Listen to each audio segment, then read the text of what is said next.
అధ్యక్ష, కేటీఆర్ గారు మాట్లాడుతూ ఇంకెన్నిసార్లు ఈ బిల్లులు పెడతారని మాట్లాడడం జరిగింది సార్. వాళ్ళు 2018లో తీసుకొచ్చినటువంటి పంచాయతీరాజ్ చట్టంలో 50% మాత్రమే రిజర్వేషన్ ఉండాలి అని, ఏ రాష్ట్రంలో కూడా చట్టాలు అట్లా లేవు సార్. సీలింగు క్యాప్ ఇక్కడ పెట్టడం జరిగింది కాబట్టి దాన్ని సవరించటం కోసం ఈరోజు సవరణ బిల్లు పెట్టడం జరిగింది సార్.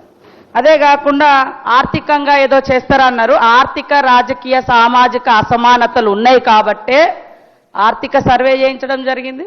తద్వారా ఉద్యోగ ఉపాధి అవకాశాలు కల్పించాలి, ఎడ్యుకేషన్ అవకాశాలు, తర్వాత వాళ్ళ జీవన ప్రమాణాలు పెరగాలి అనే ఉద్దేశంతో ఈరోజు ఈ సర్వేను కూడా చేయడం జరిగింది సార్. దాంట్లో 42% స్థానిక సంస్థలకు సంబంధించింది, తర్వాత ఎంప్లాయ్మెంట్ ఎడ్యుకేషన్కి సంబంధించింది కూడా ఉంది. ఆర్థిక అసమానతలు తొలగిపోవాలంటే ఉపాధి కూడా ఉండాలి సార్. అందుకోసం ఎకనామికల్ సర్వే కూడా చేయడం జరిగింది సార్.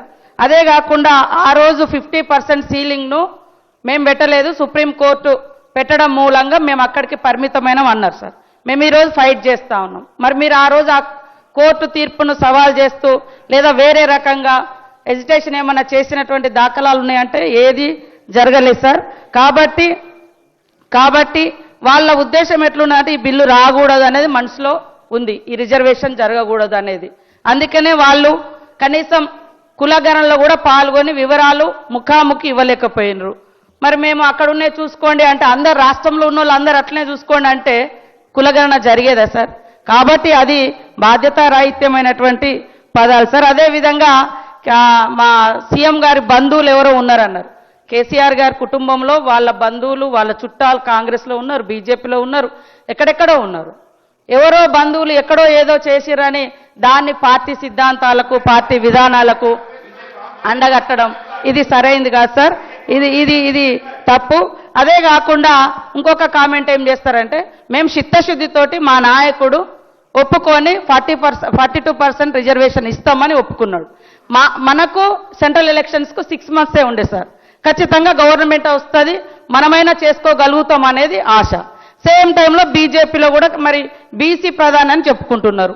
ఆయనైనా చేస్తాడేమో అని మాకు ఆశతోటి మేము ఎన్ని రకాల ప్రయత్నాలు చేస్తున్నాం. ఆ రోజు వీళ్ళు కూడా మరి 12% రిజర్వేషన్ ఫర్ ముస్లిమ్స్ అని చెప్పడం జరిగింది. కేవలం ఇక్కడ తీర్మానం చేసి అక్కడ పంపించారు అంతే తప్ప దాని మీద ఏమన్నా ఫైట్ చేశారా? మరి వీళ్ళు ఏమన్నా కేంద్రంలో అధికారంలోకి వస్తారని ఆలోచన ఉండేనా ఆ రోజు? మాకైనా ఆశ ఉంది. మా జాతీయ పార్టీ కాబట్టి, మా నాయకుడు చిత్తశుద్ధితో ఉన్నాడు కాబట్టి, మాకు అలయన్స్ పార్టీస్ ఉన్నాయి కాబట్టి ఖచ్చితంగా మేము చేయాలన్నటువంటి దృక్పథంతో మేము చేస్తూ ఉన్నాం సార్. కానీ ఇట్లా ప్రతిదాన్ని ఇది తప్పు అంటే ఇక్కడ తమిళనాడులో కూడా ఎంజీఆర్ 91లో తీసుకొస్తే తర్వాత జయలలిత గారు మైనార్టీ ప్రభుత్వం ఆనాడు ఉండే ఆ రోజు మరి మన తెలుగు బిడ్డనే పివి నరసింహారావు గారి ఆధ్వర్యంలో ఈ రిజర్వేషన్ 50% పెంచి 9th షెడ్యూల్లో చేర్చి ప్రొటెక్షన్ తీసుకొచ్చి 69% రావడం జరిగింది సార్. అంటే జనవరి 24లో స్టార్ట్ అయితే జనవరి 24 1980sలో ఈ యొక్క రిజర్వేషన్కి సంబంధించినటువంటి ప్రక్రియ అప్పటి సీఎం ఎంజి రామచంద్రన్ గారి నాయకత్వంలో స్టార్ట్ అయితే సెప్టెంబర్ 25 1991 కేంద్రంలో కాంగ్రెస్ ప్రభుత్వం, జయలలిత గారు ఆ రోజు మన ప్రభుత్వంలో భాగస్వామిగా ఉండి మరి ఆనాడు మన ప్రభుత్వం కూడా ఇట్లాంటి అన్నీ కూడా సానుకూలంగా ఆలోచించింది, ప్రజల డిమాండ్కు అనుగుణంగా చేయడం జరిగింది సార్. ఇప్పుడు కూడా మేమందరం ఒకటే కోరుతా ఉన్నాం, కేంద్రంలో ఉన్నటువంటి బీజేపీ ప్రభుత్వం దయచేసి ఇక్కడన్నటువంటి 8 మంది ఎంపీలు, మాకు 8 మందిని ఇచ్చారు, వాళ్ళకి 8 మంది ఇచ్చారు, హాఫ్. కాబట్టి ఇక్కడ ఇది రావాల్సింది కూడా ఎక్కడ ఉంది? కేంద్రం దగ్గర ఉంది. కాబట్టి ఇక్కడ ఉన్నటువంటి 8 మంది ఎంపీలు, దాంట్లో 2 కేంద్ర మంత్రులు ఉన్నారు, ఇక్కడ 8 మంది ఎమ్మెల్యేలు ఉన్నారు. సేమ్ టైంలో అందరికీ తెలుసు కేంద్రం దగ్గర ఆగింది, కేంద్రం మీద ఒత్తిడి రావాలి, రాష్ట్రపతి దగ్గర కూడా ఆగింది. కాబట్టి గతంలో తమిళనాడులో ఇచ్చినటువంటి తీర్పులకు అనుగుణంగా రాష్ట్రపతి గారికి అదేవిధంగా గవర్నర్ గారికి కూడా సుప్రీంకోర్టు మన బిల్లును ఆమోదించమని తీర్మానాన్ని గైడ్ చేసే విధంగా కూడా రావాలని ఆశిస్తా ఉన్నాం సార్. మేమేదో బీసీలను మోసం చేయాలి, ఇంకోవాలనుకుంటే ఇన్నిసార్లు తీసుకొచ్చే వాళ్ళమే కాదు. వాస్తవానికి మన గవర్నమెంట్ డిసెంబర్ 2023లో అధికారంలోకి వచ్చింది.